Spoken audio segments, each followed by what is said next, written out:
Bonjour et bienvenue dans votre 58e consultation des plaies et cicatrisations partagées.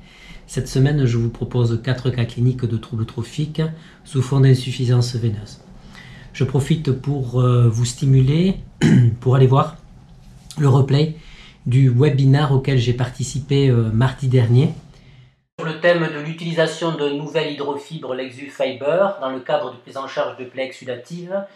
Je présente 4 cas cliniques et réponds aux questions des participants qui m'ont été posées en direct. Je vous souhaite un bon visionnage de la 58e CPECP. En consultation, ce patient qui m'est adressé sans aucun renseignement clinique, avec un pansement au niveau de la jambe et des orteils.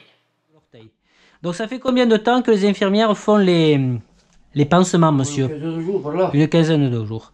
Vous vous êtes cogné ou c'est venu tout seul? Tout seul. Tout seul. Bon. Je vois que vous avez les veines malades, là. Oui, oui, oui. Vous avez fait des problèmes, des phlébites, des choses Jamais. comme ça? Jamais.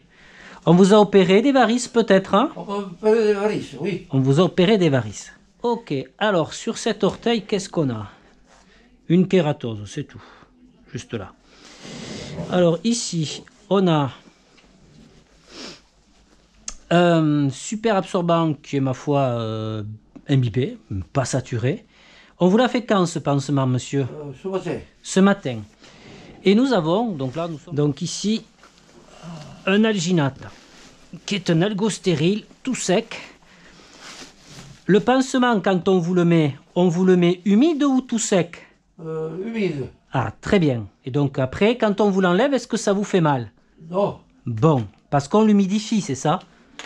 Il faut l'humidifier, vous voyez, pour l'enlever, parce qu'il est un peu collé là. Hein, voilà, mais il s'enlève super bien. Et j'ai vu que vous étiez sous antibiotiques, sous la piostacine.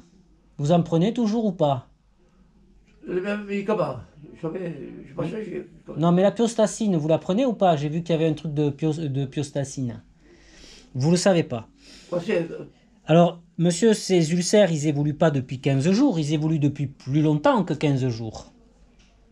Non? Que la pression ouverte, non. Mais pas aussi longtemps que ça. Alors, nous avons 3 ulcérations sous forme d'insuffisance veineuse, avec des signes d'insuffisance veineuse anciens, une dermite ocre, une desquamation. Ici, une hypodermite veineuse. Le patient n'est pas fébrile, ça permet de différencier avec une érysipèle, mais il a priori pris des antibiotiques, de la piostacine. Un ulcère principal malléolaire, fibrineux, qui est relativement peu exsudatif, et 2 ulcères supérieurs.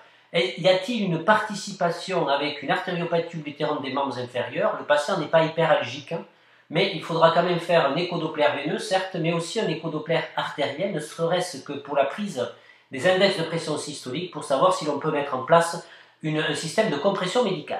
Je remplace l'alginate qui était en place par un pansement plus absorbant, un hydrofibre, l'Aquacel Extra, mis sur les 3 plaies.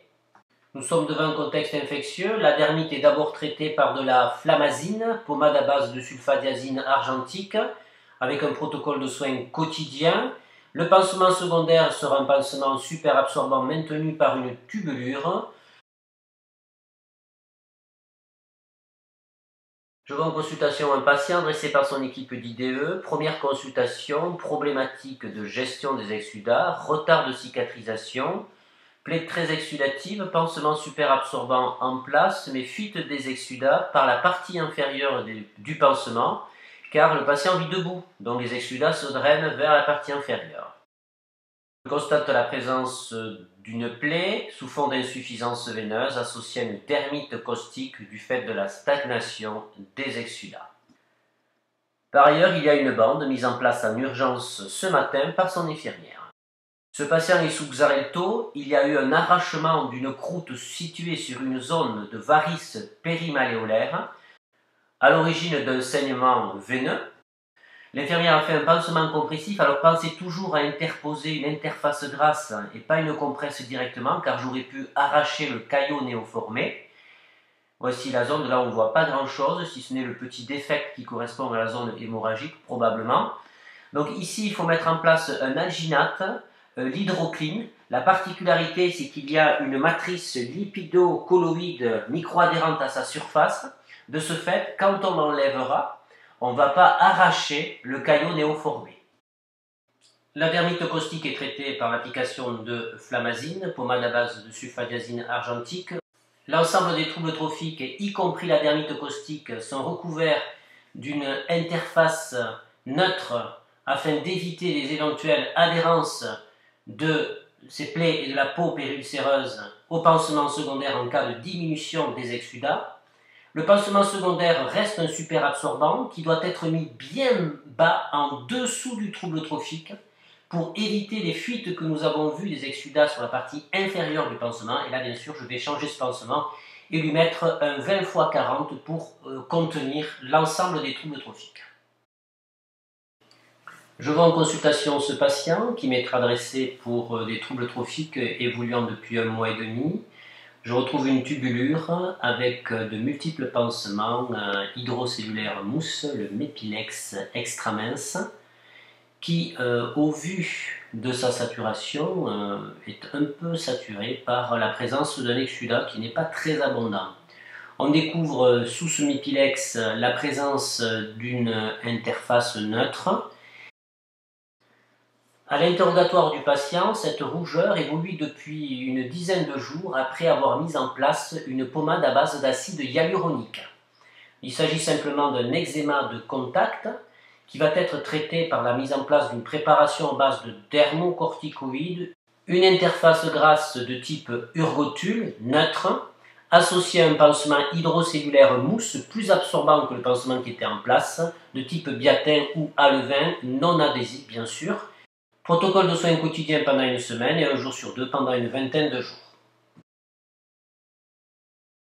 Première consultation pour ce patient, trouble trophique évoluant depuis 2 mois au niveau du membre inférieur, au niveau de la jambe. Nous avons une tubulure qui maintient en place 2 pansements super absorbants sous lesquels je découvre un hydrofibre, l'Aquacel Extra. Au vu de la saturation des pansements primaires et secondaires, nous pouvons constater que ces plaies sont moyennement exsudatives. Il s'agit de troubles trophiques d'insuffisance veineuse pure, avec une hypodermite scléreuse constituée, compliquée de dermite active actuellement.